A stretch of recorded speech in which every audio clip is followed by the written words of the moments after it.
শনিবারের সাতকাহন। কেউ ভাত ঘুম থেকে উঠেছেন, কেউ বা অফিস ফেরত, কেউ বা রবিবারের ছুটির দিনে বেড়াতে যাওয়ার পরিকল্পনা করছেন। আচ্ছা, বলতে পারেন ভূতের ভয় কারি বা নেই? কার নেই অজানা কিছু জানার ইচ্ছা, অজানা কিছু চেনার? আর হাড় হিম করা গা ছমছমে গল্প শুনতে কার না ভালো লাগে?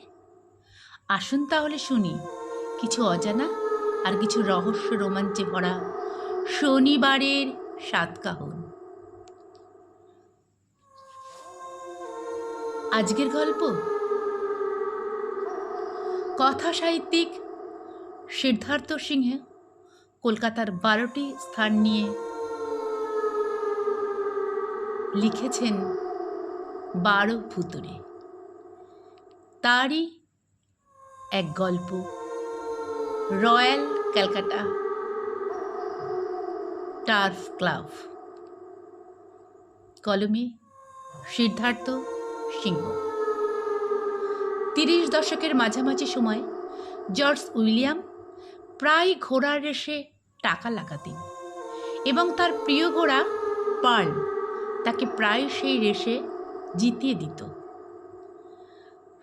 সেই জন্য Pearl the Queen of the Track নামে পরিচিত ছিল। উইলিয়ামের সেই পার্ল অ্যানুয়াল ক্যালকাটা ডার্বিতে যখন শেষবারের মতো অংশ নিল, তখন বার্ধক্যজনিত বা শারীরিক কারণবশত সেই প্রতিযোগিতায় সে জিততে পারেনি।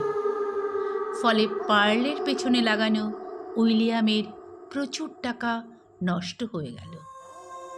সেই বাজি হেরে উন্মত্ত হয়ে ওঠেন পার্লের মালিক।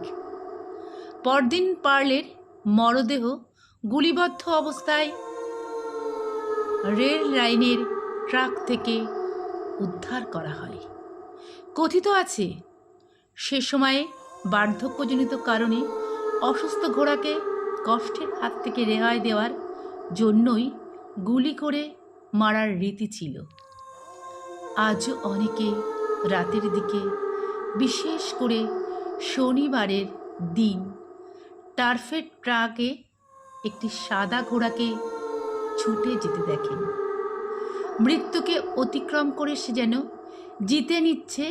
জিতে নিতে চাইছেও তার শেষ রেস।